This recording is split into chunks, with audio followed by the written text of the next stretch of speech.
നമസ്കാരം. നമുക്ക് ഒരു ഭരണാധികാരി എന്നുള്ള നിലയിലും ബ്യൂറോക്രാറ്റ് എന്നുള്ള നിലയിലും ഡോക്ടർ CV ആനന്ദബോസിനെ സുപരിചിതം എന്ന് വിശേഷിപ്പിക്കാം. അതേസമയം തന്നെ അദ്ദേഹം ഒരു എഴുത്തുകാരൻ കൂടിയാണ്. 70 പുസ്തകങ്ങൾ അദ്ദേഹത്തിൻ്റെ സംഭാവനയായിട്ടുണ്ട്.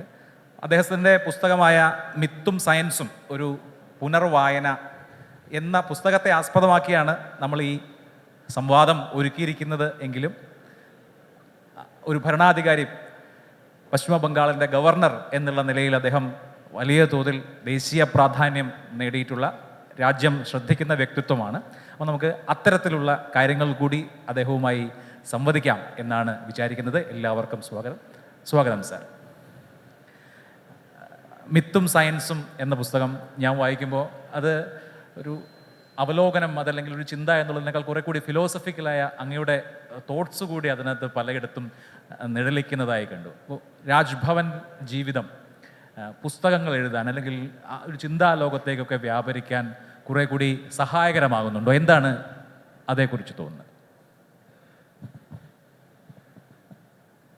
രാജ്ഭവൻ ജീവിതം കൂടുതൽ പുസ്തകങ്ങൾ എഴുതാൻ അവസരവും സമയവും നൽകുന്നുണ്ട്. അങ്ങനെ പറയാൻ കാരണം, ഈ ജോലി ഏറ്റെടുത്തപ്പോൾ എല്ലാവരും പറഞ്ഞു ഇനി എഴുതാൻ സമയം കിട്ടില്ല, മറ്റൊന്നിനും സമയം കിട്ടില്ല എന്ന്. ഞാനും അങ്ങനെ ധരിച്ചു. ഞാനിപ്പോൾ എൻ്റെ മനസ്സിൽ ഓർമ്മ വരുന്നത് നമ്മുടെ NV കൃഷ്ണവാര്യർ സാർ. അദ്ദേഹം കൊല്ലത്ത് കുങ്കുമം പത്താതിരമായിരുന്ന സമയത്ത് അന്ന് ഞാനിവിടെ കളക്ടറായിട്ട് ജോലി ചെയ്യുകയാണ്. പല പൊതുവേദികളിലും അദ്ദേഹത്തോടൊപ്പം പോകാറുണ്ട്.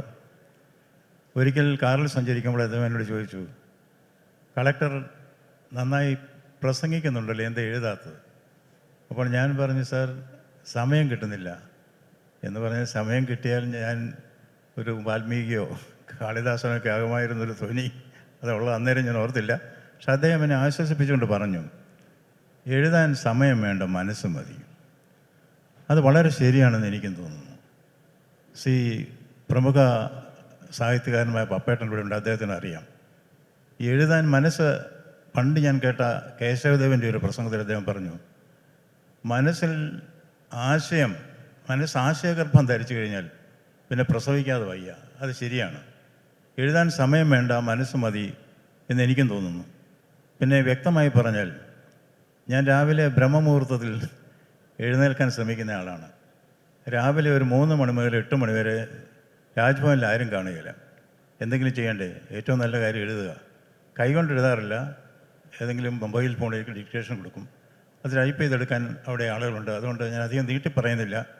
എഴുതാൻ സമയം കിട്ടില്ല എന്ന് കരുതിയിരുന്ന ഈ ഗവർണർ ജോലിക്കിടയിൽ ഇപ്പോൾ 23 പുസ്തകങ്ങൾ എഴുതി കഴിഞ്ഞു. ഗവർണർ ആയതിനു ശേഷമാണ് 23 പുസ്തകങ്ങൾ എഴുതിയത്. 15 പബ്ലിഷ് ചെയ്ത് കഴിഞ്ഞത് ഉൾപ്പെടെ.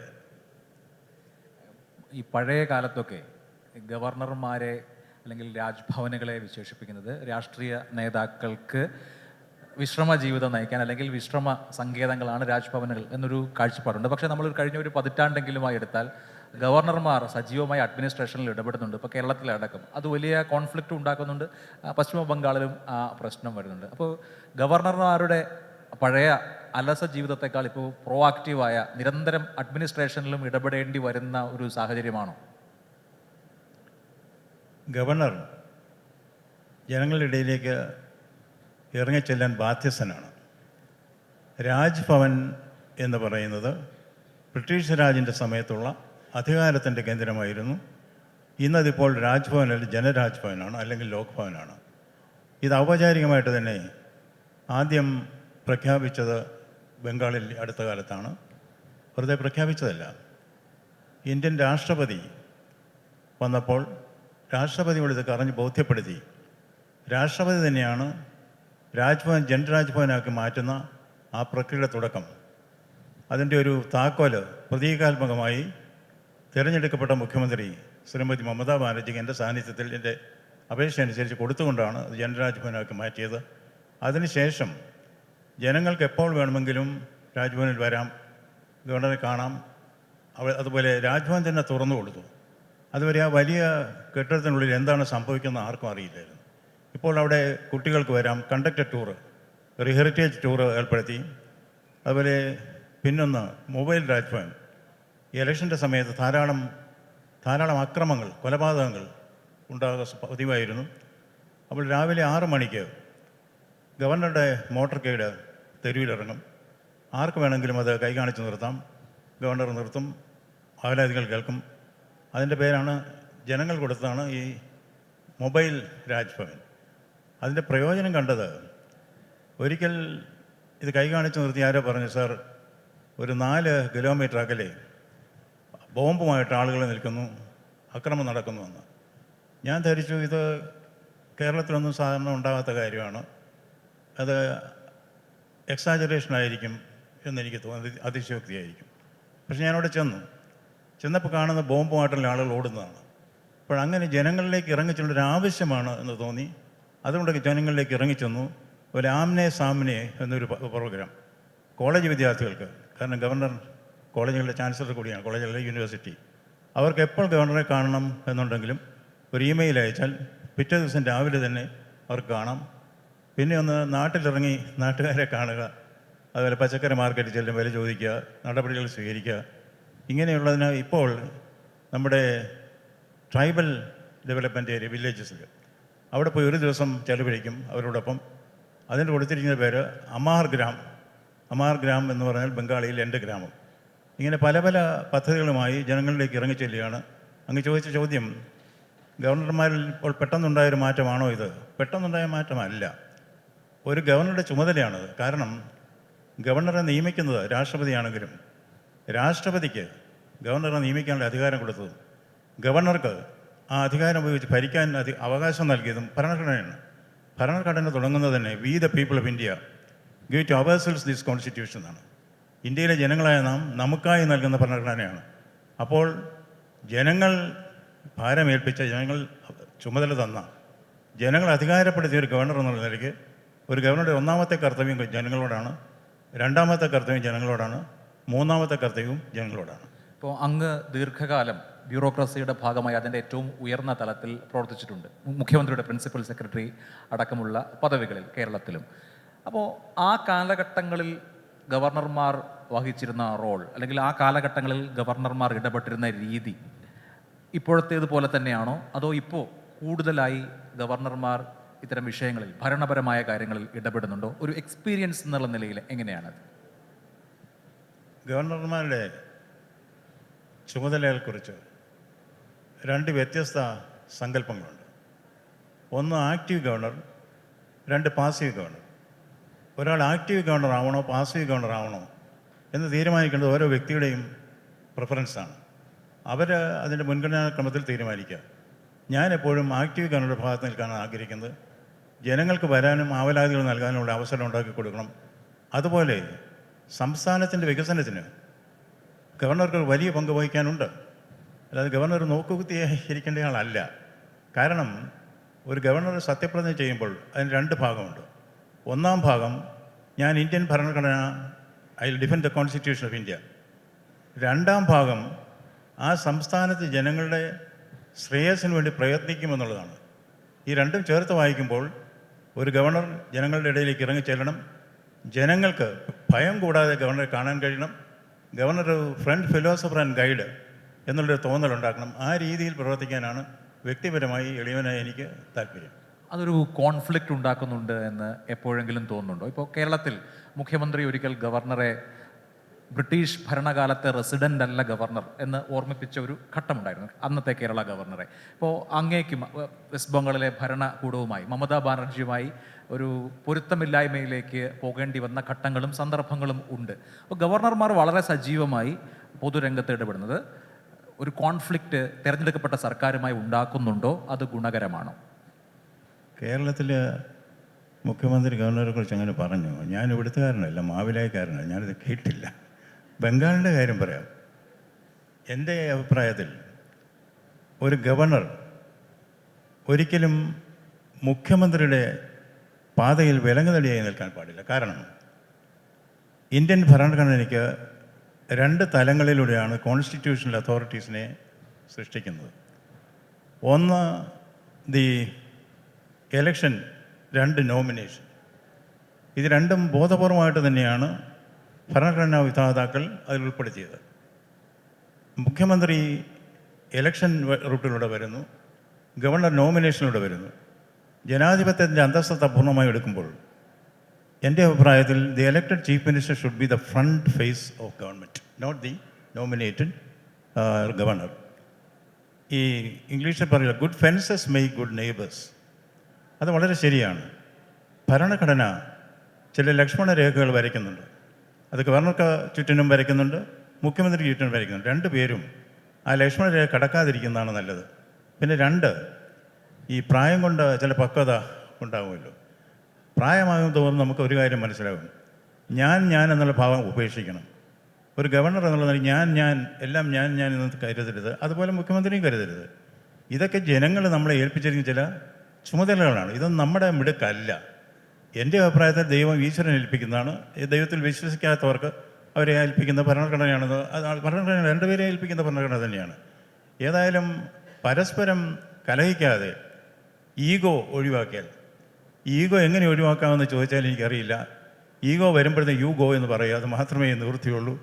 ഈഗോ ഒഴിവാക്കി ഞാൻ പറയുന്നതെല്ലാം ശരി, ഞാൻ പറയുന്നതെല്ലാം കേൾക്കണം, എന്നെ എല്ലാവരും ആദരിക്കണം, എന്നെ എല്ലാവരും അംഗീകരിക്കണം, അങ്ങനെ കരുതരുത്. ഒരു ജനാധിപത്യ സമ്പ്രദായത്തിൽ നാം ചെയ്യുന്ന ഓരോ പ്രവൃത്തിക്കും ഉത്തരവാദിത്വം നമുക്കുണ്ട്. നമ്മൾ വിമർശിക്കപ്പെടാം, ഗവർണർ വിമർശിക്കപ്പെടാം, മുഖ്യമന്ത്രി വിമർശിക്കപ്പെടാം.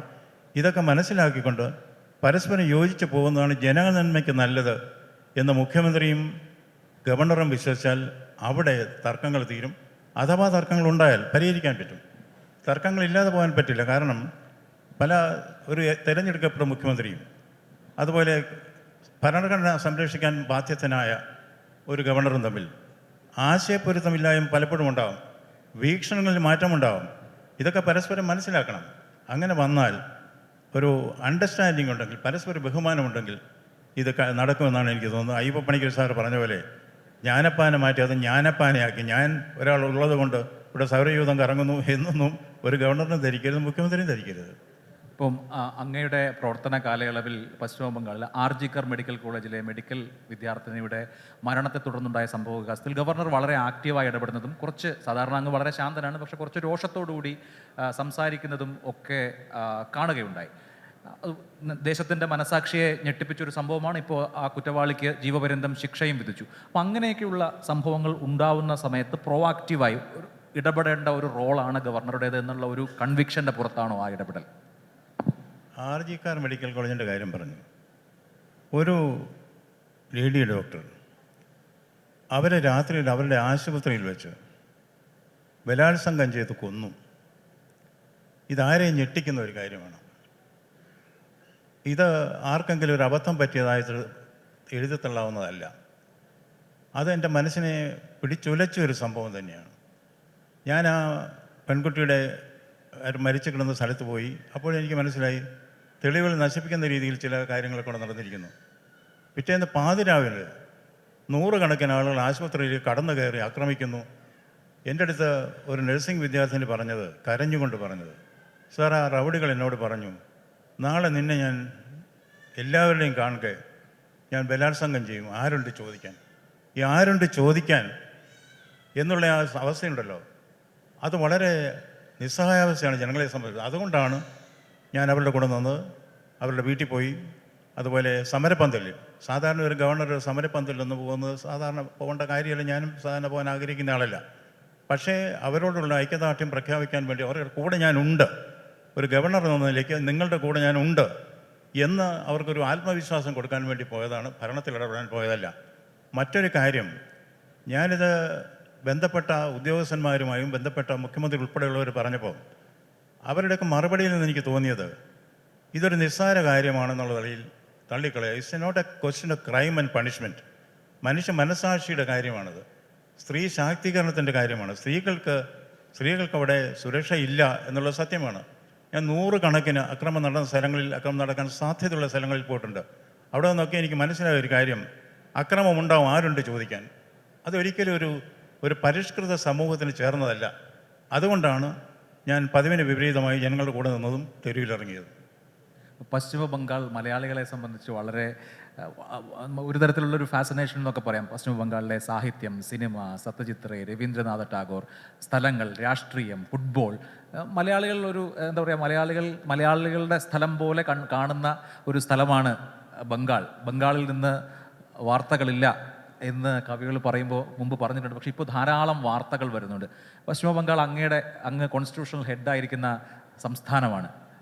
ബംഗാളിനെ കുറിച്ച് എന്താണ് പറയാനുള്ളത്? ബംഗാളിനെ കുറിച്ച് പറയുമ്പോൾ ആദ്യമേ മനസ്സിൽ ഓടിയെത്തുന്ന അവിടുത്തെ കലയോടും സംസ്കാരത്തോടുമുള്ള അവരുടെ അഭിനിവേശമാണ്. കലയോടും സംസ്കാരത്തോടുള്ള അഭിനിവേശം എന്ന് പറഞ്ഞാൽ ബംഗാളികളെക്കുറിച്ച് പറയുന്നത്, ഒരു സാധാരണ ബംഗാളിയെ നിങ്ങൾ ഒരു മുട്ടുസൂചി കൊണ്ട് പോറിയാൽ ആദ്യം ഒഴുകുന്നത് സംസ്കാരമായിരിക്കും, അതിന് ശേഷമായിരിക്കും രക്തം വരിക എന്നാണ്. അത്രത്തോളം സാംസ്കാരികമായി felt in the blood and felt along the heart എന്ന് കരുതുന്ന ഒരു വിഭാഗമാണ് അവിടെ. അങ്ങ് രവീന്ദ്രനാഥ് ടാഗോറിനെ കുറിച്ച് പറഞ്ഞു.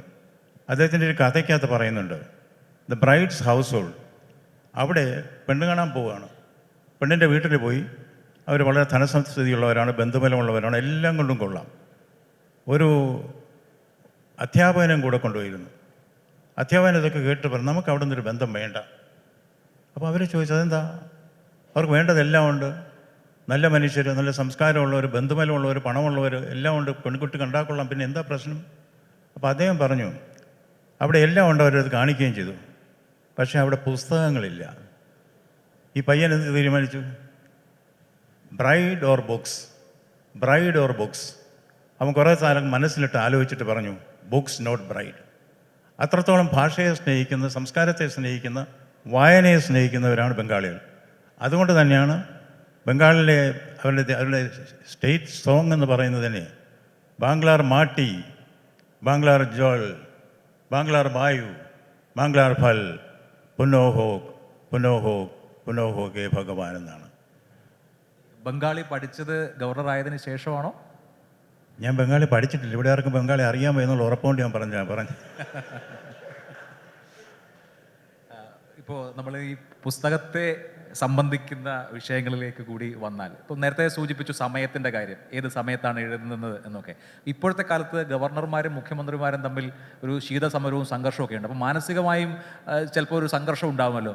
അങ്ങനെ ഇരിക്കുന്ന സമയത്ത് പുസ്തകങ്ങളൊക്കെ എഴുതാൻ ഉള്ള ഒരു തോന്നൽ വരുമോ? അങ്ങനെയില്ല. പുസ്തകം ഏത് സമയത്തും എഴുതാം. ഞാനൊരു വലിയ എഴുത്തുകാരനൊന്നും പറയുന്നില്ല, എങ്കിലും a true poem is born out of life എന്ന് ഹഡ്സൺ പറയുന്നുണ്ട്. എങ്ങനെ എഴുതണമെന്ന് ചോദിച്ചാൽ വളരെ നിസ്സാരമാണ്. ഫിലിപ്പ് സിഡ്നി പറയുന്നു, look in your heart and write. എത്ര എളുപ്പം! Look in your heart and right.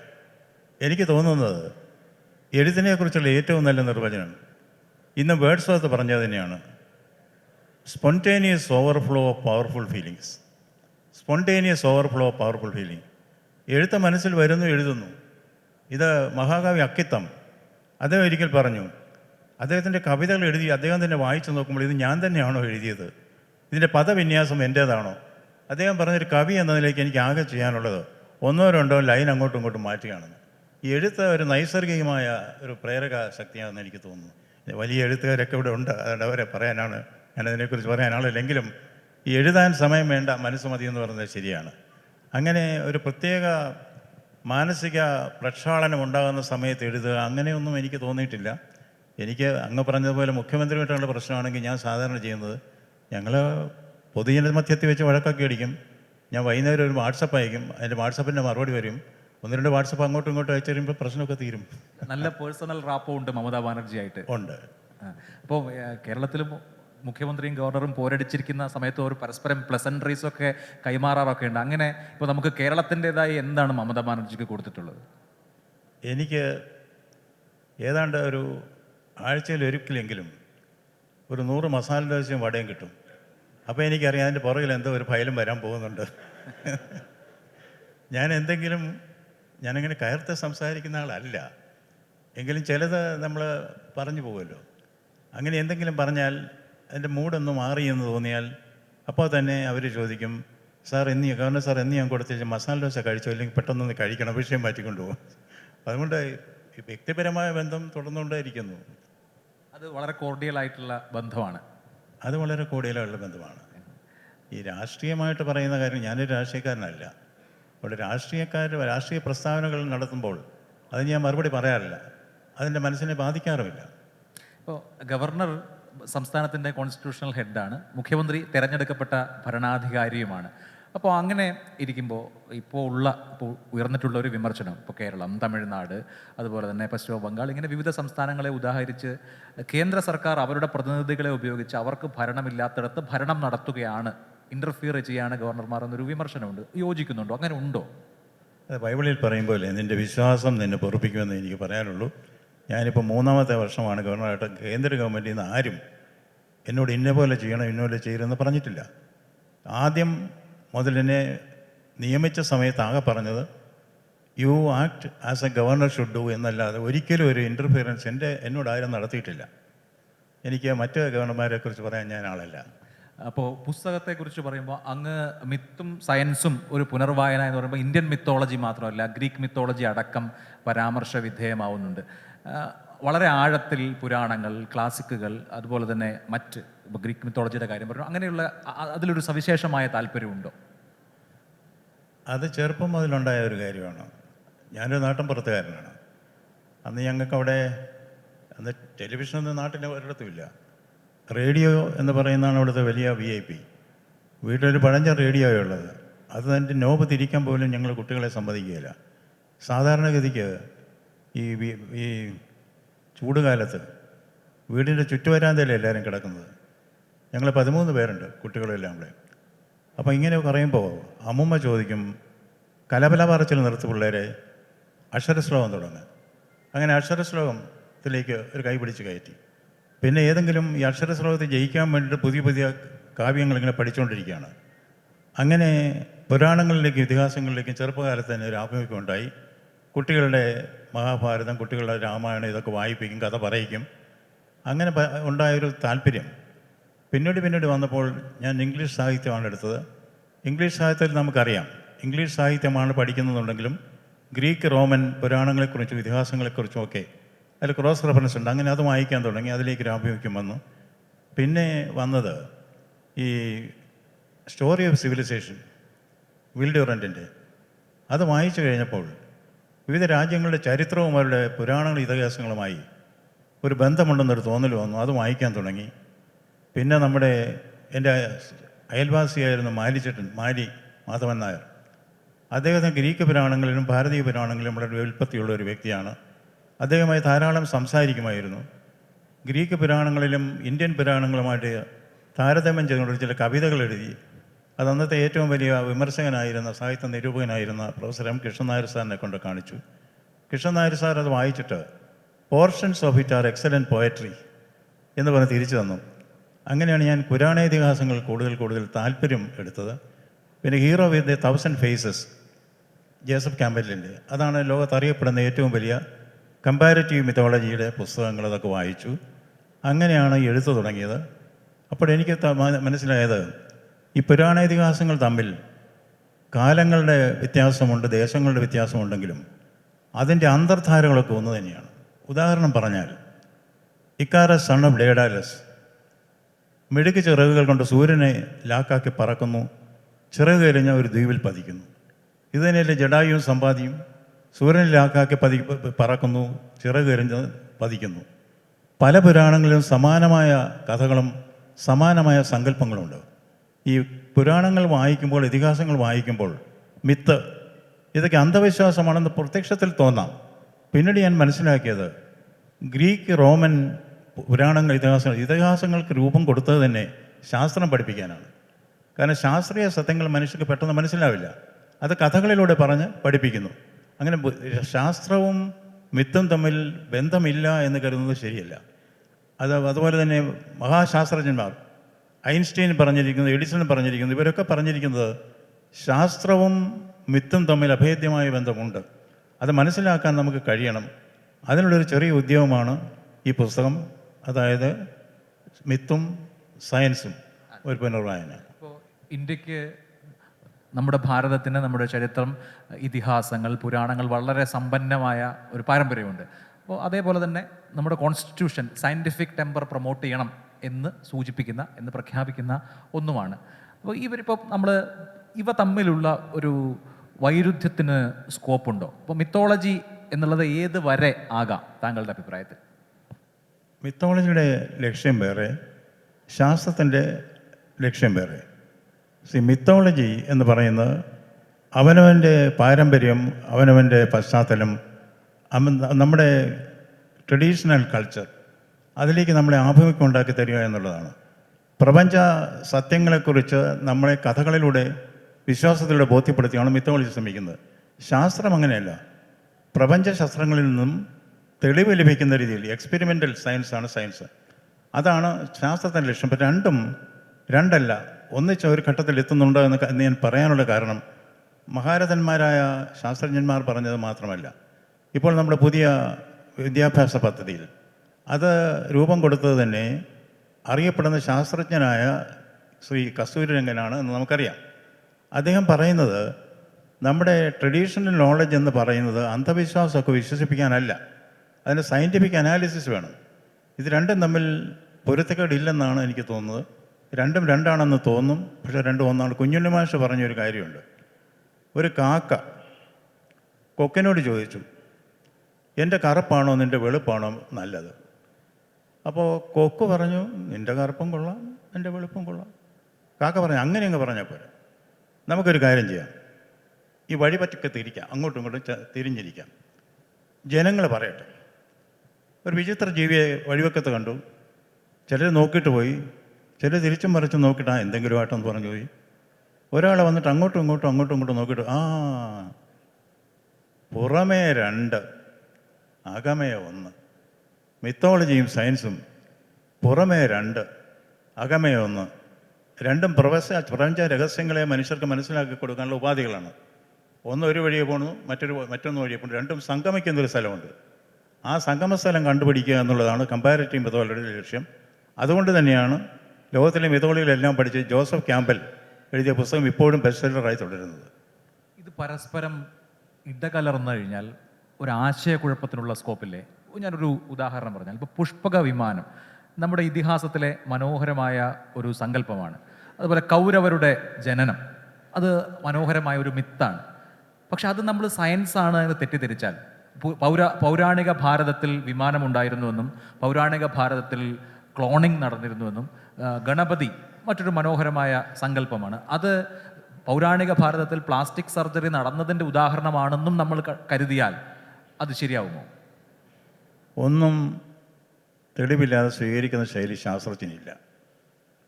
എന്നാൽ തെളിവിൻ്റെ അടിസ്ഥാനത്തിലുള്ള വിശ്വാസം പോകുന്നത്, യുക്തിയും ബുദ്ധിയും തമ്മിലുള്ള അതിർവരം ഭേദമാണ് എന്നെന്നും വ്യക്തമല്ല. ഒന്നും അടിച്ചേൽപ്പിക്കുന്നത് ശരിയല്ല. നാം പുരാണ ഇതിഹാസങ്ങളിൽ പറഞ്ഞിട്ടുണ്ട്, അതുകൊണ്ട് ഇതെല്ലാം കൂടി ഉണ്ടായിരുന്നു എന്ന് പറയുന്നത് ശരിയല്ല. പക്ഷേ തള്ളി പറയുന്നത് ശരിയല്ല. നമുക്ക് ആവശ്യമായിട്ടുള്ള തുറന്ന ചർച്ചയാണ്, ആഴത്തിലുള്ള പഠനങ്ങളാണ്. അത് ബുദ്ധിക്ക് ചേർന്ന രീതിയിൽ അത് അനലൈസ് ചെയ്യണം, സത്യം കണ്ടെത്തണം. അല്ലാതെ ഒന്ന് മറ്റൊന്നിനും അടിച്ചേൽപ്പിക്കുന്നത് ഞങ്ങൾ പറയുന്നതാണ് സത്യം, നിങ്ങൾ പറയുന്നത് തെറ്റാണ് എന്ന് പറയുന്നത് ശരിയല്ല. രണ്ടും തമ്മിലുള്ള സാമ്യം എന്താണെന്ന് മനസ്സിലാക്കണം, വ്യത്യസ്തതകൾ എന്താണെന്ന് മനസ്സിലാക്കണം. ഒരു തുറന്ന ചർച്ച ഇതിനും ആവശ്യമായിട്ടുള്ളതാണ്. ഇത് അനന്തം അജ്ഞാതം അവർണ്ണനീയം എന്ന നിലയിലാണ് പ്രപഞ്ചം കിടക്കുന്നത്. അതിനെ ഒരു രീതിയിലൂടെ മിത്തോളജി നോക്കുന്നു, ഒരു രീതിയിലൂടെ ശാസ്ത്രം നോക്കുന്നു. രണ്ടും പൂർണ്ണമാണ് എന്ന് എനിക്ക് തോന്നുന്നില്ല. പക്ഷേ ശാസ്ത്രീയ സത്യങ്ങളാണെന്ന് പറഞ്ഞുകൊണ്ട് അശാസ്ത്രീയമായ വിശ്വാസങ്ങൾ അടിച്ചേൽപ്പിക്കുന്നത് ശരിയല്ല, തിരിച്ചു പറയുന്നത് ശരിയല്ല.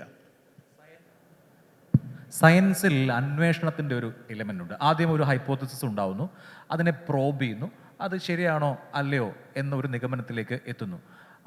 അതിൽ മിത്തുകളുടെ, വിശ്വാസങ്ങളുടെ ഒക്കെ റോൾ എന്താണ്? അത് പൂർണ്ണമായും മാറ്റി നിർത്തേണ്ട ഒരു കാര്യമല്ലേ? ഞാനതിന് ഉത്തരം പറയുന്നതിന് മുമ്പ് ഇതിനെക്കുറിച്ചുള്ള സങ്കീർണമായ ചർച്ചകൾ ലോകമെമ്പാടും നടന്നുകൊണ്ടിരിക്കുന്നു. ഒരിക്കൽ സർവപ്പള്ളി രാധാകൃഷ്ണൻ, ഡോക്ടർ എസ് രാധാകൃഷ്ണൻ, അദ്ദേഹം വന്ന് ഓക്സ്ഫോർഡിൽ സ്പാൽഡിംഗ് പ്രൊഫസറാണ്. സ്പാൽഡിംഗ് പ്രൊഫസറായിട്ട് ലോകത്തിലെ ഏറ്റവും വലിയ പണ്ഡിതന്മാരെ മാത്രം തിരഞ്ഞെടുക്കുന്നതാണ്. അവിടെ അദ്ദേഹത്തെ രണ്ട് പ്രാവശ്യം 2 ടേമിൽ അദ്ദേഹം സ്പാൽഡിംഗ് പ്രൊഫസറായിരുന്നു. ഒരിക്കൽ ഈ പ്രധാനപ്പെട്ട വിഷയം, what is matter, what is mind. Matter എന്ന് പറഞ്ഞാൽ ശാസ്ത്രം, മൈൻഡ് എന്ന് പറഞ്ഞാൽ സ്പിരിച്വാലിറ്റി എന്നെടുക്കാം. What is matter, what is mind? ലോകത്തിലെ എല്ലാ ഫിലോസഫേഴ്സും പണ്ഡിതന്മാരും ഒക്കെ റോയൽ ആൽബർട്ട് സ്കൂളിൽ തിങ്ങിക്കൂടി, മീഡിയ എല്ലാം ഉണ്ട്. ഈ സങ്കീർണമായ ചോദ്യത്തിന് ലോകത്തിലെ ഏറ്റവും പ്രസിദ്ധനായ ദാർശനികൻ ഡോക്ടർ സർവപ്പള്ളി രാധാകൃഷ്ണൻ ഉത്തരം തരുന്നു എന്ന് പറഞ്ഞ് ലോകം മുഴുവൻ ഇട്ട് നോക്കുകയാണ്. രാധാകൃഷ്ണൻ എഴുന്നേറ്റ് നിന്നു. ഒരു ചോദ്യം, വാട്ട് ഈസ് മാറ്റർ? എല്ലാവരും ഉത്തരത്തിനായി നോക്കി നിന്നു. What is matter? ഉത്തരം, നെവർ മൈൻഡ്. അടുത്ത ചോദ്യം, വാട്ട് ഈസ് മൈൻഡ്? ഉത്തരം, ഡസ് നോട്ട് മാറ്റർ. ഇന്നും ഇത് രണ്ടും തമ്മിലുള്ള സംഘടനം, ശാസ്ത്രവും മിത്തും ശാസ്ത്രവും തമ്മിലുള്ള ബന്ധമെന്തെന്ന ചോദ്യത്തിന് ഉത്തരം വ്യക്തമായി കിട്ടിയിട്ടില്ല. അന്വേഷണം തുടരട്ടെ. അന്വേഷണമാണ് ശാസ്ത്രത്തിൻ്റെ അടിസ്ഥാനം. അന്വേഷണമാവണം മിത്തോളജിയുടെയും അടിസ്ഥാനം.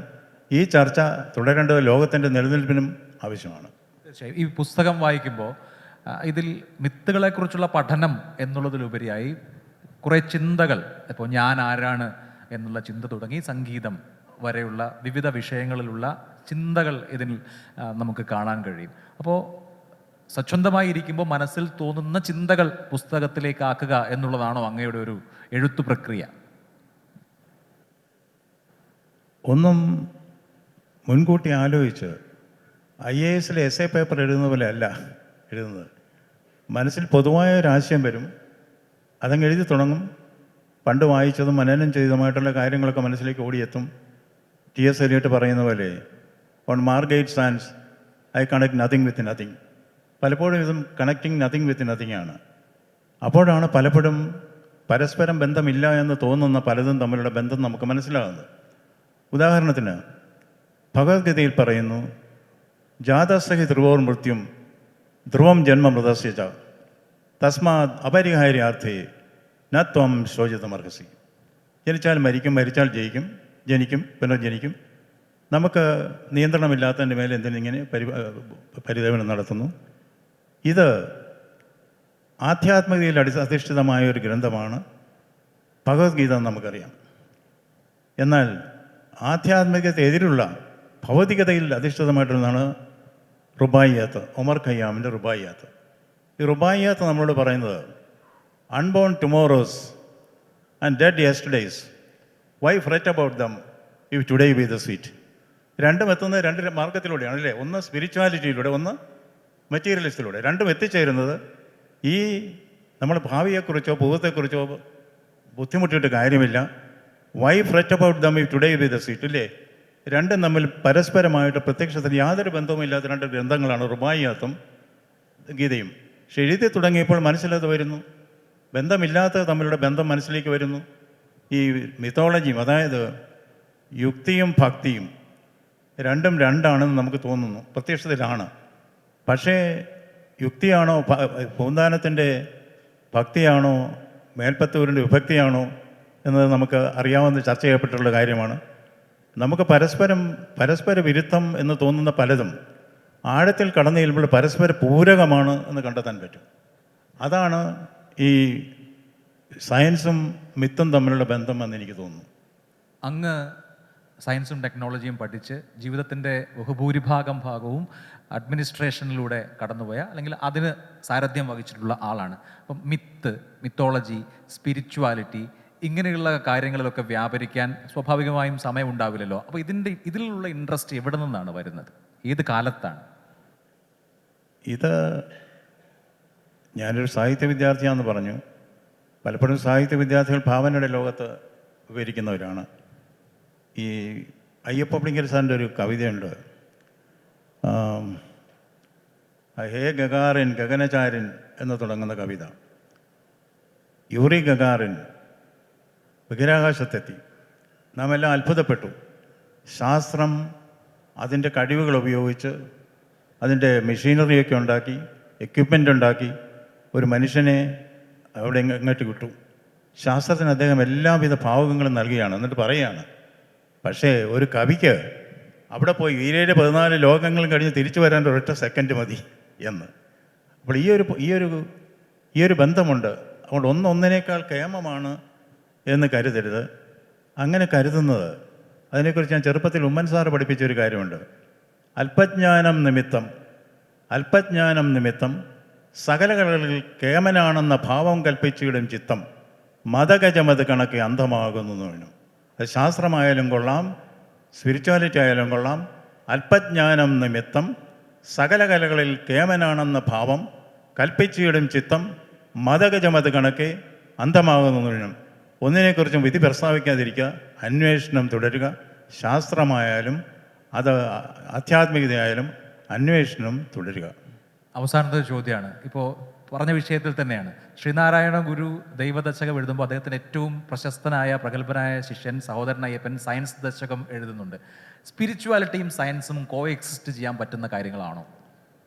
കോഎക്സിസ്റ്റ് ചെയ്യുന്നുണ്ടല്ലോ. കാരണം എല്ലാ മനുഷ്യൻ്റെയും മനസ്സിൽ ഈ രണ്ട് എലിമെൻസും ഉണ്ട്. ശാസ്ത്രത്തിൻ്റെ പുറകെ സത്യം അന്വേഷിച്ച് ഞാൻ പോകുന്നു, വിശ്വാസത്തിൻ്റെ പുറകെ പോകുന്നു. ശാസ്ത്രമാണോ വിശ്വാസമാണോ ഒന്നിനേക്കാൾ മെച്ചമെന്ന് പറയാറായിട്ടില്ല. അത് അന്വേഷണത്തിൻ്റെ പരിധിയിൽപ്പെടുന്നു. അതിനെ സംബന്ധിച്ച് ഗാന്ധിജി പറയും പോലെ എക്സ്പെരിമെൻറ്റ്സ് ട്രൂത്തായിട്ട് തുടരേണ്ട ഒരു കാര്യമാണ്. അതിന് ചില ചോദ്യങ്ങളായിട്ട് നിൽക്കും.